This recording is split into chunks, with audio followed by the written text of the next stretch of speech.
Hey, everybody, and welcome to this conversation with. Would you go by Bill? I have William here. So, William from User Friendly. William or Bill. I mean, Would either you way, go, people Bill? have called me worse, so either helps, but usually Bill. But Bill, okay. So, Bill from User Friendly. And I was going to butcher your last name here. Would I say Sickens or Yeah. Sikens? No, it sickens. You got it spot on. Oh, okay. Because sometimes whenever you have sometimes people have a long vowel on their name for whatever reason. So I didn't want to get it wrong. So, No but worries, no worries, but no, spot on.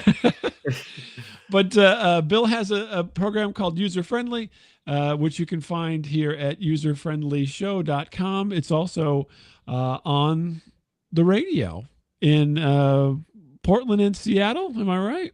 That's correct. Yeah. Oh, wow. So that was just out of memory. Go figure. I should have looked that up beforehand, but I didn't. So I was just yanking it out of my head. Hey, no worries. You had it right. So why look it up? Yeah, that's right. I've been on Bill's show a few times, and I thought, would it be fun to sit down and talk a little bit about his journey to doing these kind of things? So, my first question, Bill, would be user friendly. How did it start? Well, it's kind of a fun story. We started back in 2013. So this is our 12th year doing the show. And the funny thing about it is this whole thing started in my kitchen. So at the time, I lived in Reno, Nevada, and we would have friends over every week to do tabletop role playing. Mm-hmm. And one night we got done, and somebody said this would make a good topic for doing a podcast at the time. But podcasting was really a new thing back in the day, so it's like, well, okay, we'll think about it. And then I worked in the business community and everything like that, and kind of threw the idea around, and had one of the local radio stations come back and say, hey, well, if you want to do technology, at the time that's what it was, we would love to give you a go. So cool. A few weeks later, I end up with a schedule, and we're on the air on a very small station, but still, it's where we started, half-hour format at the time. And I think we did 8 or 9 episodes of that, and that was how we got started. So on the air in Reno, is that in Reno? Yeah, at the time. Oh, that's cool. So you were talking about role playing game, and then you're saying that. But how did you get from role playing games into technology as a general thing? Because it seems, I mean, there's some connection there, but it's not direct. Oh, it's not even indirect. I mean, I guess today you could argue a connection maybe with some of the tools and stuff, but right. At the time, no, it was definitely very much two different things. And that's why it's also a little bit odd how that came into being. So a little bit of the background on that. I've since 1998 have run a technology company, and as a career as a software engineer, and do some things like that in addition to our show. So that's where the technology end of it came from. And okay. That's what I was kind of known for in the area. But it was and is a very niche audience. There's a lot of people that are interested in technology, but it is very specific. Mm-hmm. And in today's world, doing a podcast, it would work a lot better just because anybody around the world that is interested can listen. That you're not limited to who happens to tune in on the air that week. Right. But what happened is like I say, we're do role-playing games, and on a hobby side, do cosplay and go to the Comic-Cons and all this kind of stuff. And we were at a Comic-Con that was put on at the time by Steve Wozniak in San Jose, California. That was a Comic-Con that combined pop culture and technology. So our team decided if Apple can do it, so can we. And at the time, I mean, of course. Why not go with the winners, right? Yeah. So that's what Microsoft said for the Zune. The what? No, I'm kidding. Yes. There have been a few things like that out there, but in this case, and this isn't the Apple Lisa either, if you've ever heard of that. Right. It's, but it was an idea to be able to blend the two together, and they wanted us to go to an hour format at the time. And so I proposed it, and said, let's give it a go and give it a try. And it worked quite well. So that's what we've been doing since then. Mm-hmm. So we cover both topics. And as time has gone by, they have blended a lot more together. So the role-playing gaming side of it certainly can include video games and all of that type of a thing, and the technology side of that's pretty self-explanatory. But having the two together has really benefited. I think our audience likes it a lot better, and I get that because our numbers went up when we started doing that. And it's a lot more enjoyable to do because there's a lot more material to be able to pull from to present. Right. Yeah. So you have a bigger pool, right? Can I ask what game were you playing? Were you playing Dungeons and Dragons, or was it a different? Of course, it was Dungeons. It's Dungeons and Dragons for everybody, right? No. Well, there's a lot of other ones, so I mean, it could have been something else. So yeah, and I footnote that with I actually do play a lot of different games, but at the time it was Dungeons and Dragons specifically. And we had just the one technology blend is we had gotten this app on our smart speaker. I won't say the name to activate everybody's here, but on our smart speaker, and that would actually do dice rolls and give you some of the rules back. So we were playing with that, and that's part of what came into this could be a good idea. So there was a little bit of technology, very early version of it, but yeah. Yeah. Oh, that's cool though. That's so fun that you're like, hey, why don't we do this? And then you just go and do it. But it sounds like, as far as your background though, you're a bit entrepreneurial, I'm guessing. So you said software, and so are you the boss? Yeah. Oh yeah. And like I say, I do both sides of it. If I attempted to live on what I did get on doing the show, not so much now, but in the beginning, I certainly would have been in a very different situation. So I needed to have both. But that's where I started my career, was doing software design. Originally, we had a store in a mall in Reno that sold hardware, and that's where that started, and then kind of morphed out of that, and over the years dropped the hardware part of it, just went to software, and now we do software and robotics. But that end of it definitely gave a lot of exposure to the technology side of things, and a lot of people don't talk about it well. So one of the things we seem to be able to do is take subjects that were normally in the clouds and explain it and discuss it in a way that everybody could relate to it and understand what it was. And that is really what kind of keyed into all of this in the very beginning. Oh yeah. So exactly. I think everybody gets, my guess is, just from, my knowledge base, they're like, oh, talk to Bill, he'll fix your computer for you. And then you became that guy, right? So you're the guy that knows these answers, and everybody kind of comes to you and does that. But it's not necessarily, all their questions aren't overly complicated. It's just, they don't click with it. Right. So, but yeah, bringing it to the masses like that, I think is a very, good thing. I mean, and at this point, we're all going in that direction. I do find it funny though, Bill, that so I have children, and so I've been involved in technology, from the early days when you mentioned Lisa. Yes, from even earlier than Lisa, and but it seems like today's kids, or even young people, whatever you want to say, don't have the same immersion. So I was totally immersed in all this because it was all happening, right? So everything was coming up, everything was happening.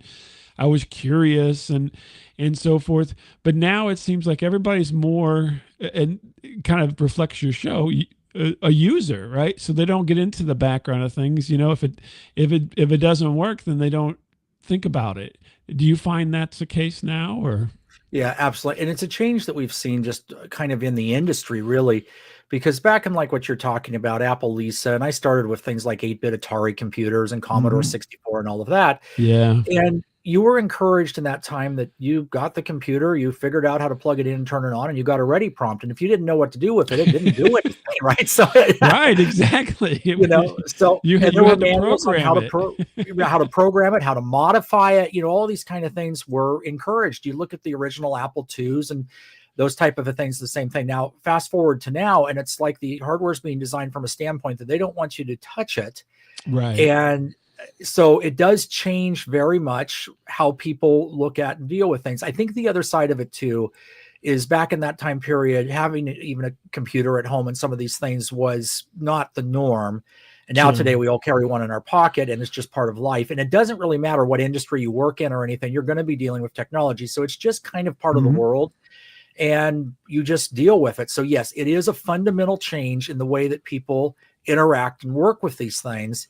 And over the years, our shows kind of followed that, because a lot of, at the very beginning, and I'm sure like you, a lot of our programming is based on the feedback from our listeners and that type of a thing. And the questions have changed from, oh, I have, this, and I'm trying to figure out how to do this. How do I, repair it, or that kind of a situation, to, well, the old one broke and I threw it away. What do you recommend buying? I mean, that is how that has changed. Right. And it is a big difference. The disposable society. Yeah. In a way. Yeah.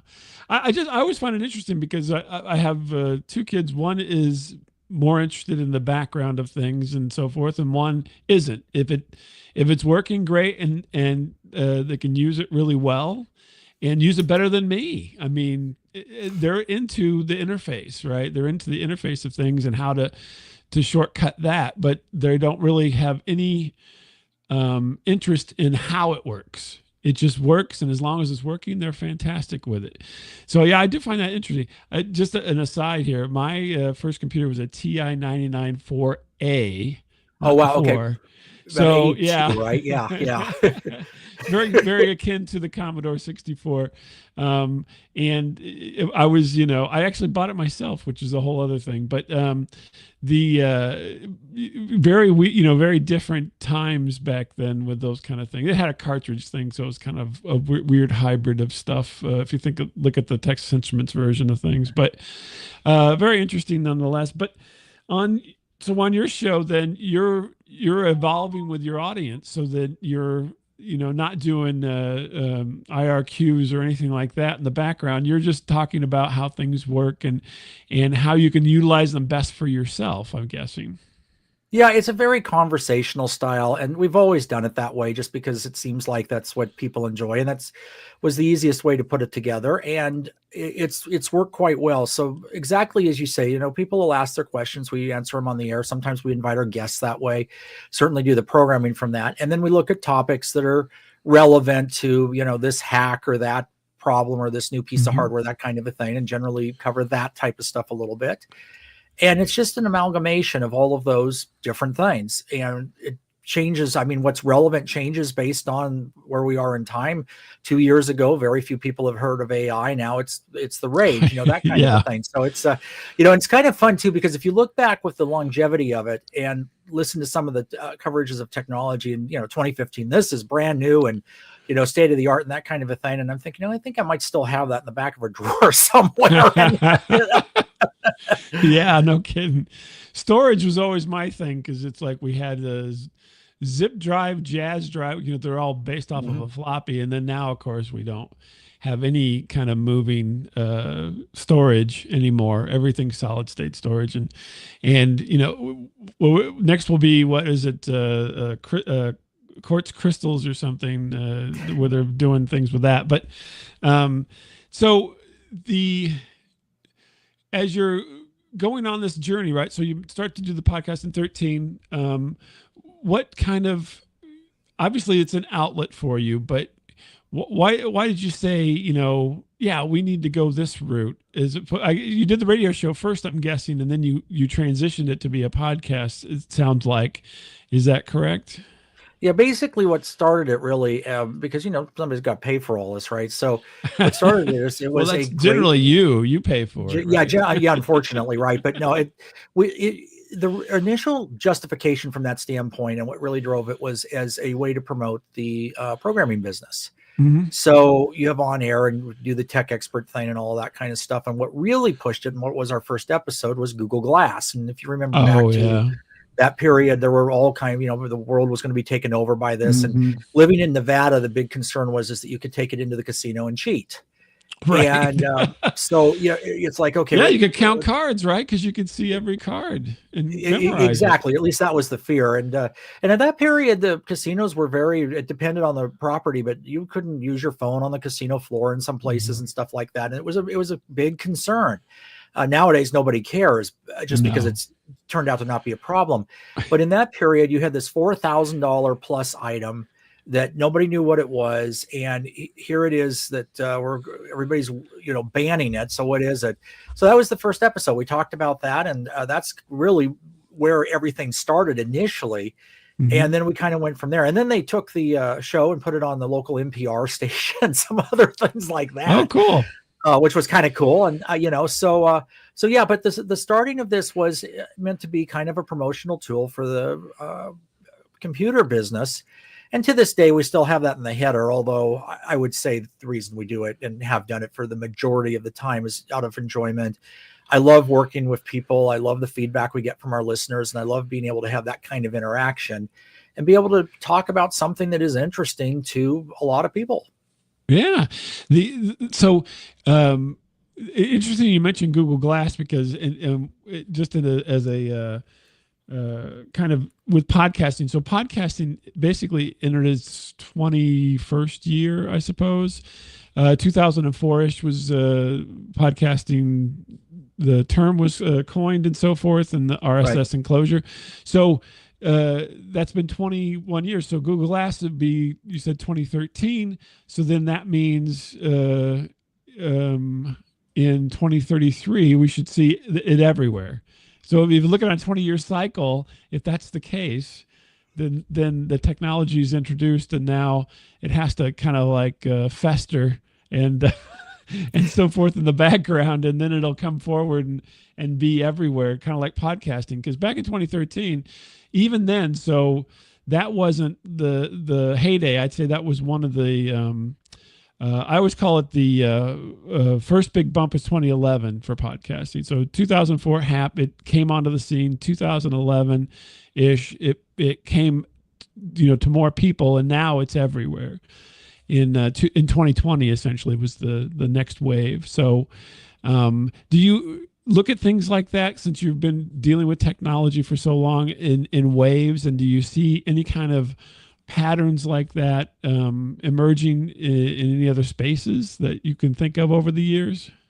Well, what you're talking about with like the idea of Google Glass and it perpetuating into things is spot on. In fact, there is a thing called Moore's Law that talks about this kind of stuff, and it defines how technology will progress and, basically the direction it goes. And so far, since that was coined at Intel, I believe in the 50s, it has proven to be the case in kind of governing it. And it's basically what you just said, is you have something that starts here and it proliferates, and then you eventually get there. Now, as a point on the Google Glass, I don't know if we're going to see that specific product, but you look at this year and we're starting to see HUD glasses, which is basically the same thing.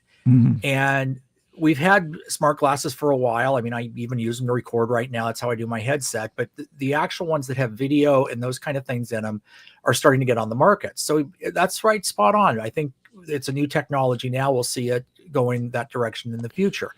And with things like podcasting too, just to kind of speak to that a little bit, it is very interesting to see how that has evolved, because when we started in 2013, it's like, oh, you might do a podcast, but that was not something. You're on the air. That's what you do, right? And it has flip-flopped, and it has gotten to a point now in 2020, the COVID era was really what pushed, I think, a lot of this stuff over the edge.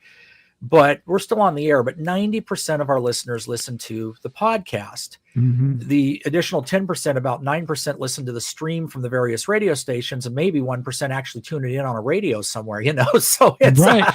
Yeah, it's flipped, right? So over this last I'd say 5 to 7 years, it's totally flipped, which is really quite interesting to think about. I mean, it is kind of mind-boggling, especially if you and I both have our foot firmly in terrestrial communication for our younger days, to see that this thing has really flopped over, and digital communication, podcasting, and so forth is really the winner right now. This is what's happening. This is what it is. There's not, the terrestrial side of things is not, innovating like the digital side of things is.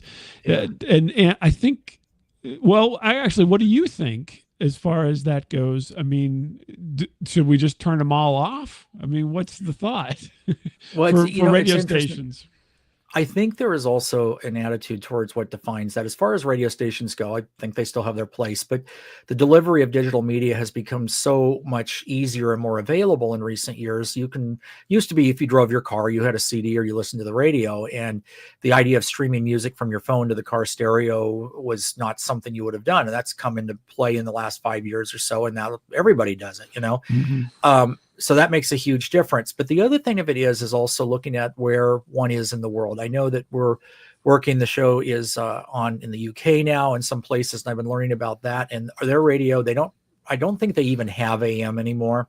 They do have FM in the conventional sense, but they have a thing called DAB, or DAB plus as it is now, which is digital audio broadcast. So it's basically a terrestrial way of getting a radio signal, but it has all the features of digital. So that's a little bit different. That's not something that we really have here in the States, at least not an equivalent. Right. So they had a thing called HD radio for a while, which was kind of similar, but not quite, I think. Yeah. If you're familiar with that, yeah.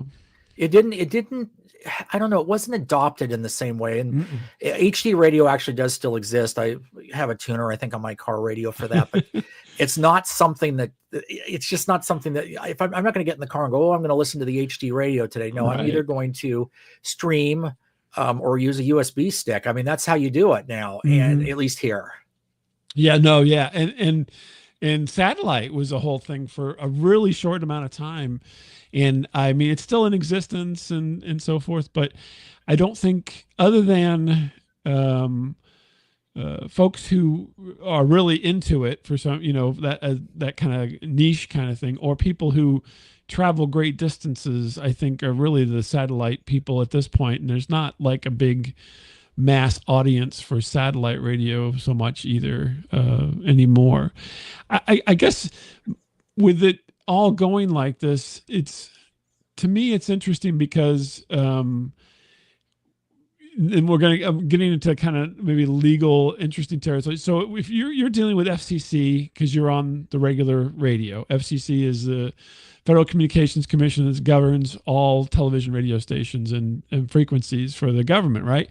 So FCC is much different than the internet because there's no FCC of the internet so far. And so do you think that something's going to happen in that direction as we move forward? Because, there was a reason they put the FCC into existence. And that reason online now, could still be there if you think about it, because it's the people's airwaves. But whenever you're talking about the internet, you could say it's the people's internet. What's your thoughts on that?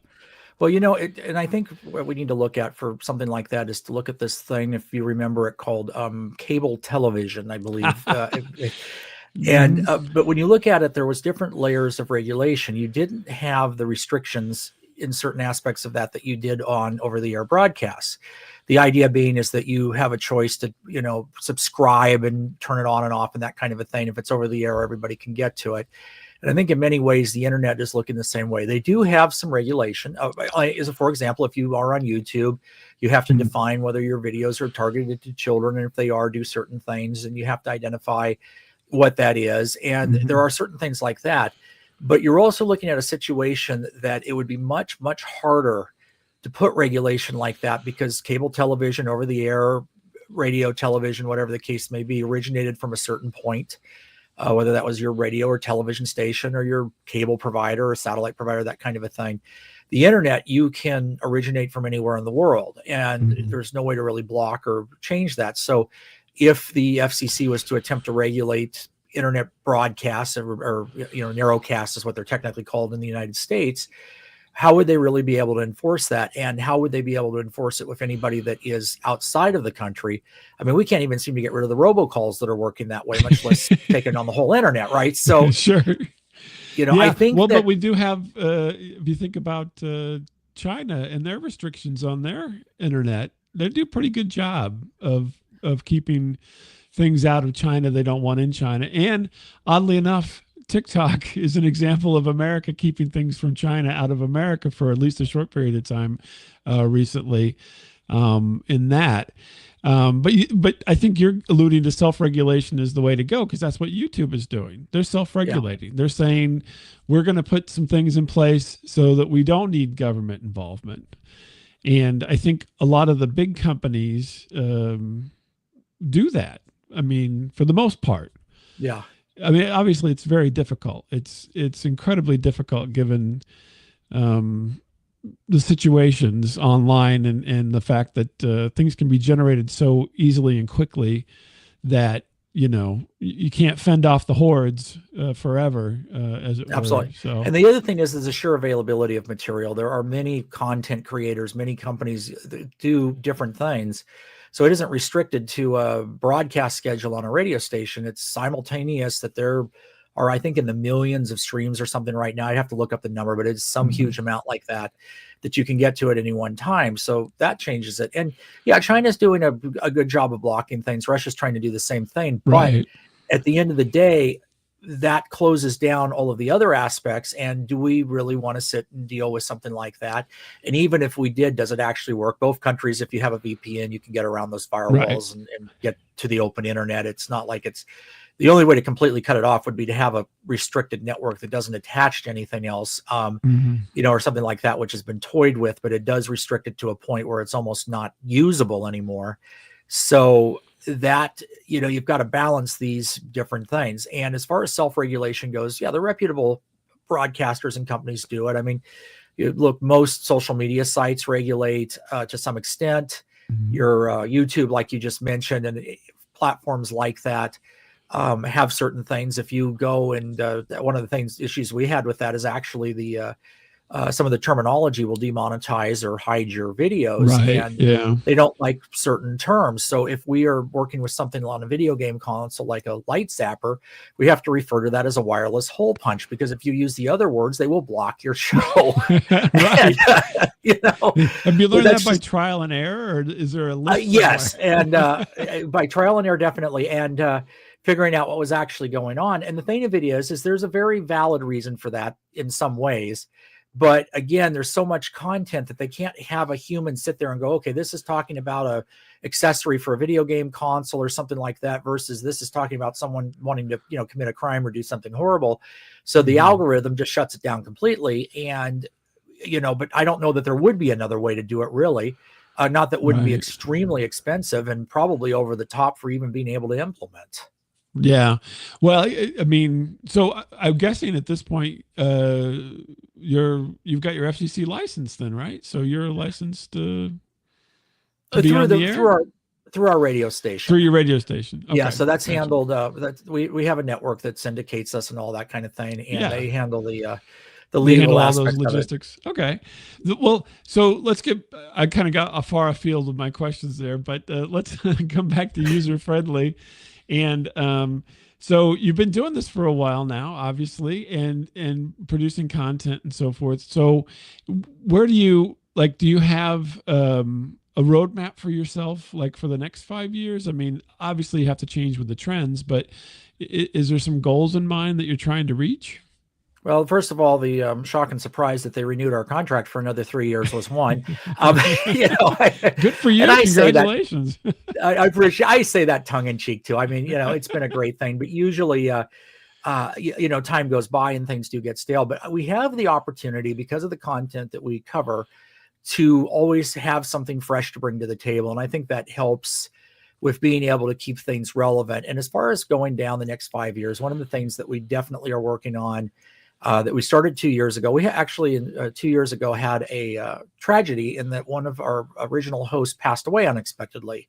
And totally out there. At that time, it's like, okay, what are we going to do? Are we going to even keep going? And one of the other people that had been with us since the beginning, Bill Snodgrass, stepped up to take his position. He's our producer, and now he also does the on-air spots. So that stopped us with a little bit of the progression of new things at the time, just to kind of regroup.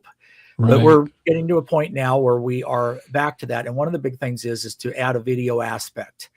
So being on the radio and originally being just a podcast, that wasn't something that was even considered, and still being on the radio, obviously it isn't. But as far as new media is concerned, people would like to see that. I don't know why people want to see my face, but if they do, well, hey, but the thing of it is, at the end of the day, I think that will bring a little bit more of a rich content to what we're able to do. And what that'll end up doing, though, is we'll have probably for the first time a production that's for on air and something that's a little bit different for online, focused around the same topics every week, but we'll be able to do more just with video, because we'll be able to have that aspect of it that we wouldn't on the radio. Plus, podcasts and vodcasts and all that kind of thing don't have a talk clock. So we have to fit into certain windows because of commercials and time slots and all that kind of thing, which is just normal for terrestrial production, and there's no problem.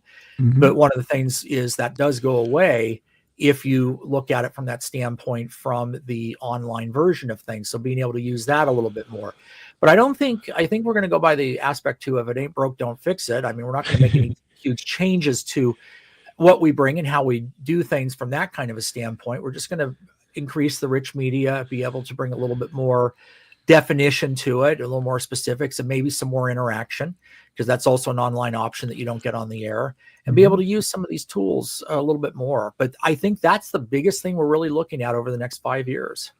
Well, and unfortunately, I mean, or fortunately, I don't know which way I would go with this. The reason that I'm a cartoon cat is because I don't think anybody wants to look at me. So but video is part of the process now, and you almost are forced to have a component of a visual component of some kind in order to do these things where, podcasting, it's great because the name's flexible. So it's not like audio casting. So you'd only be audio. Right. So, but that wasn't the case, even, 5 years ago.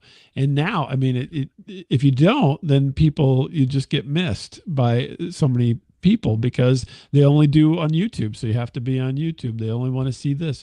And I think it's really interesting because even though the focus most of the time is just on the audio, people want to have a visual component. Yeah, absolutely. And the visual component does legitimately add something. You can show things, you can get into more detail on stuff because you're not having to describe it. Picture's worth 1,000 words, which is very true. So I see, why that is important. And I do think that it has its place. Now, it's interesting you say that because I listen to, watch YouTube videos, all that kind of stuff like most other people do. But usually it's on in the background. There's a picture, but I'm listening to the audio because I'm doing something else. And, but you still expect to be able to look up at the screen and see something other than black. So it's right. Yeah. Right. You want to have something moving around there, don't you? To know that everything's working. So, at the very least, but that's interesting that how it evolves like that and how people are there's an expectation, even if it's not great video or great visuals, that's better than no visuals. Is what I found. Yeah. The one thing I will say to a lot of YouTube creators is please normalize the audio. There are a few things that you can do that makes it a little less, and on stuff like that, you're not expecting some, massive Hollywood production type of a thing. And most stuff isn't. And usually, frankly, I find those type of shows a lot more interesting.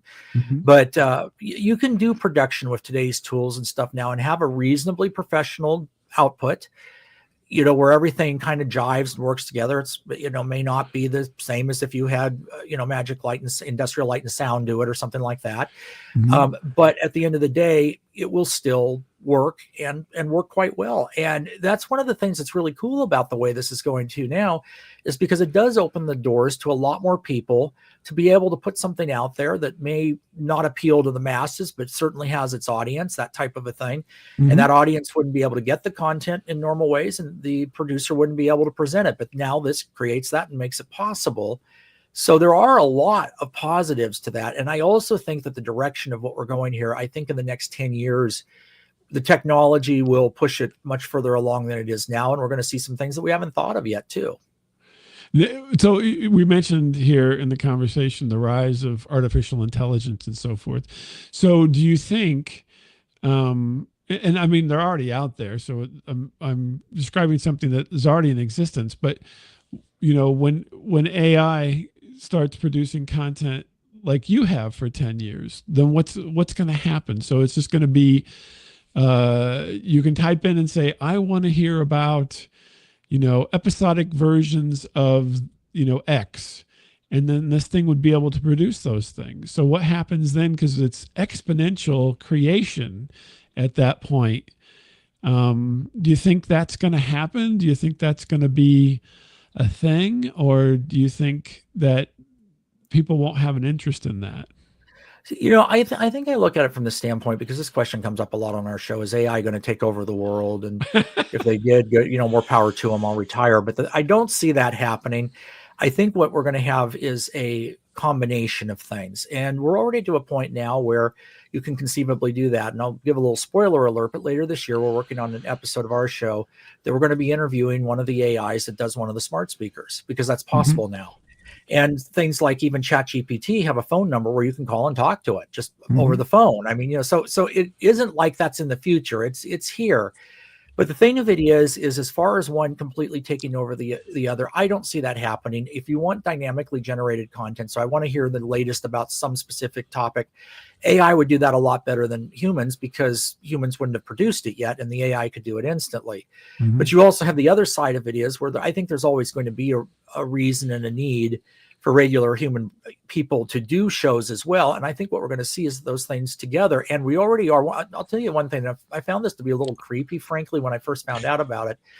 But because it could be abused, it seems like. But the platform that we use for recording is this internet thing, and it has a lot of features on it. And one of the issues that we've had is we'll have guests sometimes where they'll disconnect and it won't have completely uploaded the interview. Well, there's an AI on there now where it'll analyze it and actually be able to type in what you wanted to say, and it will finish the interview with the voice pitch and everything. You can't tell the difference. Yeah. And so, that scares me. That scares me. Yeah, definitely. Yeah, it is. And there's another company out of, I think it's Switzerland, that we're working with now. Because one of the things is personnel and these type of things, and keeping your website updated and, all these type of things relevant are a big part of it.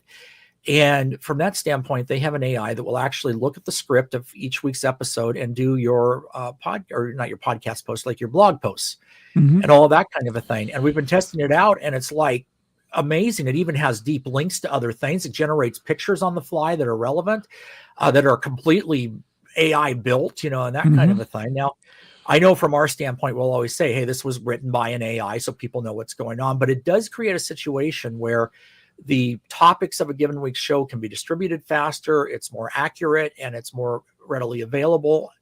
So that does make sense. That doesn't mean we're going to go away, but it certainly does mean that tool is going to be something that we will continue to use, and it's very valid to do it.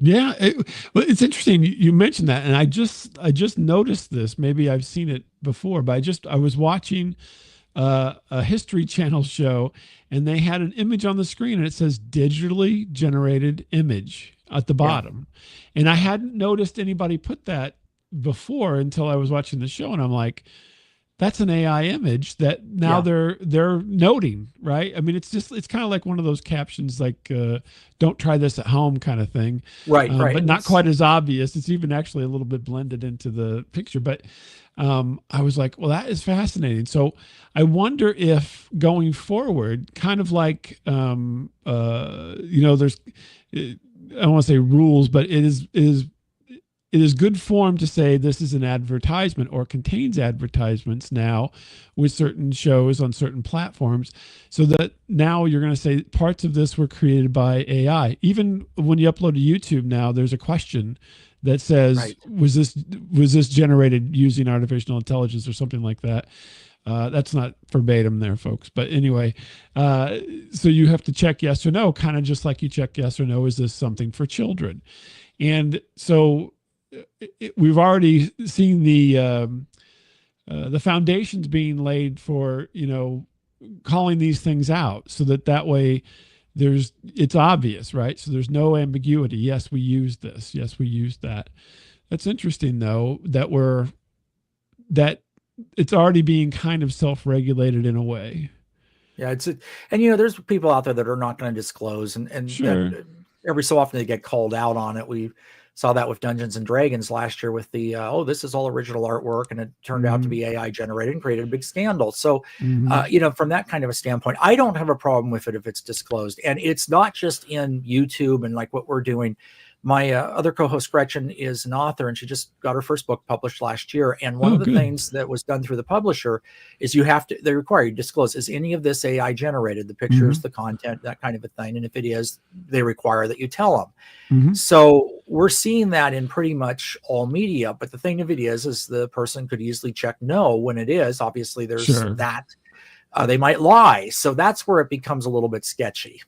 Yeah, you're right, and writing is another one of these areas. AI does a great job of writing sometimes. And I mean, great. It, like you mentioned before with the blog posts and so forth. And you would go through it and it wouldn't be, obvious that it was AI generated, especially if it's text. I think the pictures, at least at the moment, I will say, I can always kind of look at a picture and you get that kind of weird vibe on it at the moment. Yeah. Still, it's kind of like the uncanny valley when you're looking at CGI and so forth. But it's only going to get better. And so, yeah, it's going to be transparent, I think, probably within the next couple of years. I don't see it taking very long at all. Yeah.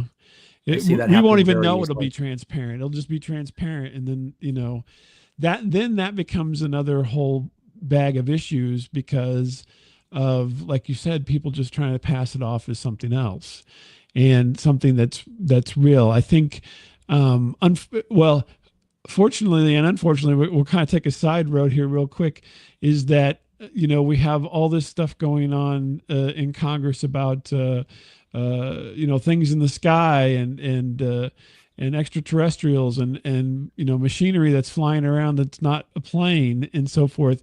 And now on the other side, we've got the ability to produce images that look incredibly realistic and video that's incredibly realistic with, anybody. I mean, anyone can do it. And so the lines of reality continue to blur, right? So, we have this whole notion of living in a simulation. Is the simulation folding in on itself becomes the question. And and when you look at it, if you want to really get creepy with the whole Matrix type thing, it is it is certainly something that there's a lot of people that have had a lot of discussions about this and can put forward some evidence that does make it feel like that's possibility. Can it be proven? Of course not, but it's certainly begin to wonder, are we all simulation in a cube sitting on someone's desk in an alien planet somewhere? I mean, and the thing of it is I think if I've learned one thing just working in my life is anything's possible. It may be highly improbable, but it's certainly possible, right? So yeah, exactly. Well, it's just so wild. I mean, we're talking about technology and so forth. It's just so wild to me that we live in this time when, when a generation ago, none of this was even thought about. Yeah. Yeah. And it's just, and I think a lot of just regular people don't really know where the technology is at. And I think it would scare them a little, but I mean, and I'll give you another topic. We have legitimate cyborgs in our world now too. I mean, you look at the definition of that and there's actually a cyborg foundation where if you want to get your antenna or fins or whatever you can call them, and they have the technology to be able to do this kind of stuff, but in a more applicable thing, there's medical implants and stuff like that already exists. So, that road it's not that's in the future, that's happening now too. Right. So as far as the evolution of all of these type of things goes, it's not going to stop. I mean, it's going to continue to go forward. It's basically what we do with it. And I tend to look at tech from a standpoint that it's not good or bad. It's just it's there, and then you can use it for whatever purpose. And that's no different than, what things have been for the past time there's been humans. But the difference being with it is the capability is so much greater that it ends up creating a situation where it can become downright scary. And a lot of people are very much concerned that that's the direction we're going. I don't think we're going to see Skynet. I think we're going to see a blending of these things that will improve lives, these different type of things. But there will be people in this world that will try to use it for nefarious reasons. And that's going to be a challenge. It already is. Oh, yeah. Well, I think probably the worst challenge that I'm noticing here lately is the fact that there's so much information that you cannot process it. I mean, you're inundated now with information, and it runs the gamut from being actually factual to being totally outlandish. And unfortunately, the outlandish gets as much credence sometimes as the factual. Or more. Or more. Yeah, exactly.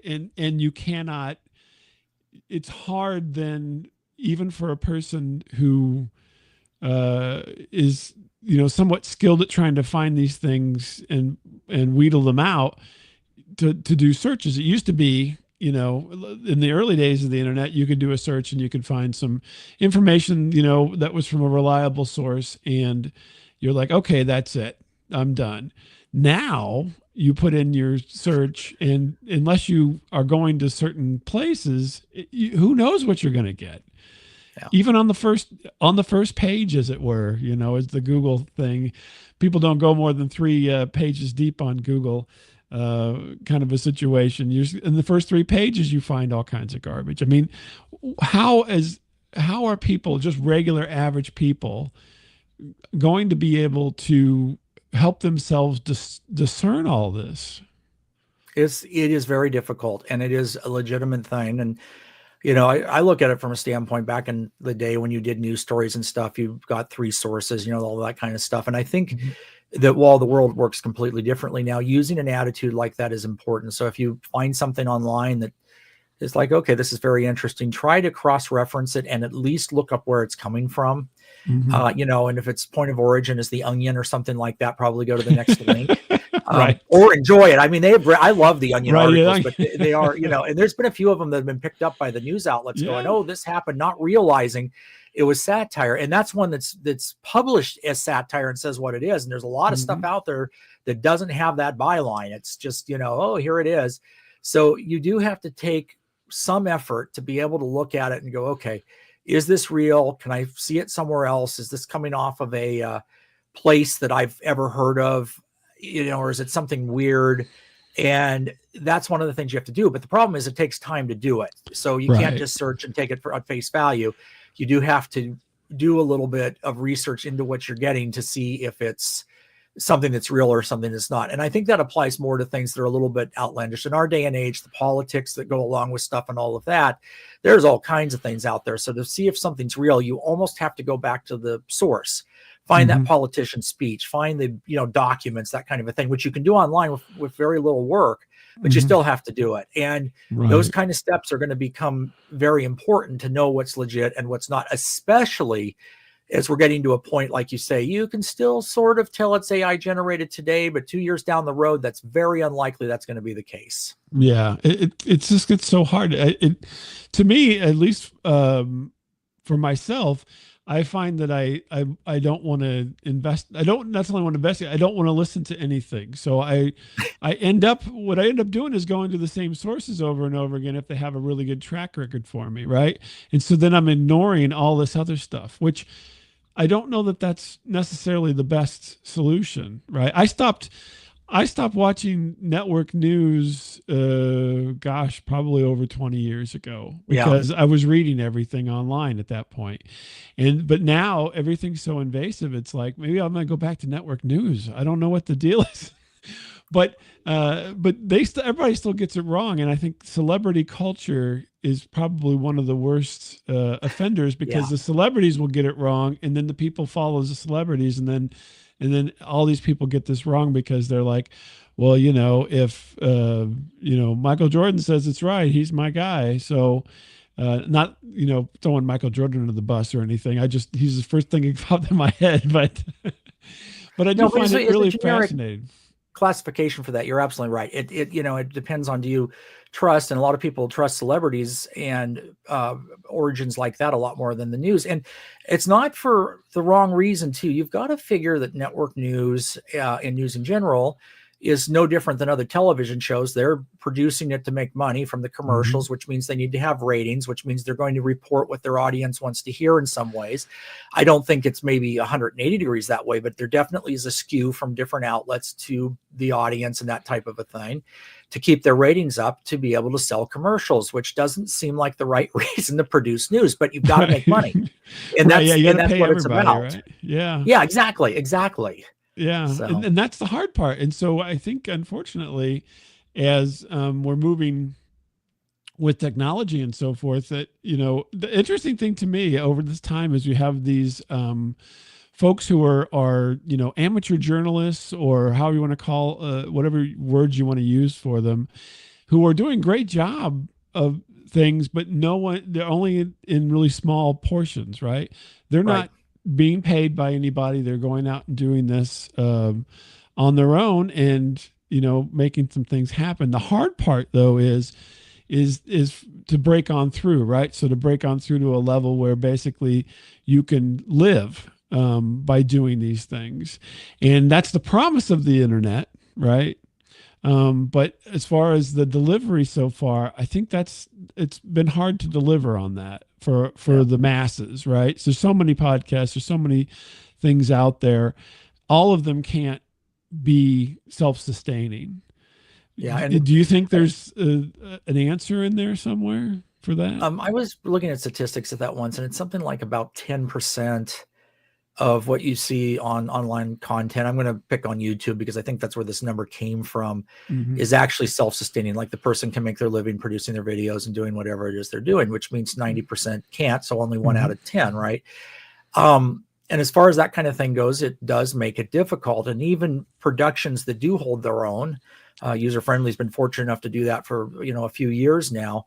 It's still, when you go out and you want to cover specific things, it does cost money to do that. I mean, you just have expenses, travel, and you're going to go cover this technology show or go. One of the things we've had recently is got an opportunity to check out a real world Ironman jetpack, which I've kind of become addicted to. But that, you have to travel there, and it's the cost to do. Yeah, and all of this kind of stuff is just the case. But if you want to bring content that's accurate, you have to figure out a way to be able to do it. And I think that's one of the things that causes a lot of what we see to be very niche. Because if you were going to just do a general, I'm going to cover the news type thing, you'd have to be very well funded to do that. But if it's specifically, I'm going to just cover costume performers at Comic-Con, that's a little easier to bite off without having a huge budget. You have to get there, you have to get in, do, that type of a thing. But at the end of the day, there's a big difference in the cost of doing that versus something big. And you can do it well if you have a specific topic like that. And I think we're seeing a lot of that in, there's a lot of amazing content producers out there that do I look at it and it's like, it's not funded. They might monetize the video, but that's about it. And they're still bringing something that's easily as good as what you'd see on CNN or something. And to me, that is something I really respect, because that's where you're looking at exactly what you're talking about. Is somebody that doesn't necessarily have the funds to do a broad thing, but they're able to bring a specific topic, do it well, and be able to at least coexist with that and be able to fund what they're doing just for that. So I think going down the road, we're going to see a lot of that, but being able to access a niche audience for a niche topic allows that to be able to be a thing, which is totally something new with the internet. That's very insightful. That gives me a lot to think about here on all these topics. I always ask myself these questions, and then I get a hold of somebody like you. I'm like, hey, I got to throw the question at them to see what they have to say. That was a fantastic answer on that topic. The other thing that you mentioned, YouTube, and YouTube's what I look at as a gatekeeper, right? So, even though only 10% can maintain, there's still 90% of that content that YouTube in essence is benefiting from, because it's still small, right? It's micro. And so they're still getting eyeballs for the micro, even though they're not paying out on that. So it's interesting. And if you think about it, there's more content in the micro than there is in the macro. Right. Exactly. And so they're really actually making more money possibly off of the micro stuff than they are the macro stuff. Yeah, and I think that's very true, because the way YouTube pays their bills is they either have commercials or you buy a premium membership. That's their business model, and then they're basically able to get all of their content. They don't have to pay to produce it. And if you do get paid for your YouTube video, it's because enough people are watching it that a certain portion of their marketing goes to you. And if you want to look at it at a very 10,000 foot level, that's all it is. But at the end of the day, unlike Netflix and Disney Plus and some of these things that are paying hundreds of millions of dollars for content creation, YouTube's kind of pass that along to everybody else. The advantage is anybody else has the opportunity to present what they want within reason, obviously, and potentially get it out there. So you also have other reasons. It might be that, you're marketing your product or that kind of a thing, or you sell commercials or something on your own. These type of things are not an option in general media, which are in the case like YouTube. But at the end of the day, it's an amazing concept from the standpoint of YouTube, which is owned by Google now and has been for a long time. That we have this service. We're going to provide you the tools to do it. They do an excellent job at that. I've always been impressed with what they have. It works well, and it does what it's supposed to. But they basically have figured out a way. They don't have to pay to generate create content at all because somebody else is going to do that for them. And it's kind of a win-win. The content creators have an avenue that they wouldn't normally, and YouTube has the ability to present a lot of different things on a lot of different topics that you wouldn't see anywhere else and not have to pay for them. Yeah, exactly. I think well, depending on who you are, you think the balance is tipped a little bit in YouTube's favor because they're the ones that get a hold the bag of money at the end of the day with of course it else. is. Yeah, of course it is, and it absolutely always will be. But you know, when they first started, that wasn't the case. They were basically, I remember all the stories of whenever they were like, we need more money to pay for servers to keep this thing going. Back in like 2006, 2007. Yeah. And it was a wild time back then before they got absorbed into Google. But I usually try to keep these things in an hour, and we're getting close to our hour. I don't want to keep you too long. And but this has been a fun conversation. It really has. We're all over the place. Excuse me just a minute. Oh, yeah, go ahead. So, but everybody go ahead and go see, check out User Friendly Show, userfriendlyshow.com. You can see Bill and everybody else on there, and they have lots of experience and done this for a really long time. And it's a lot of fun, and it's a lot of information.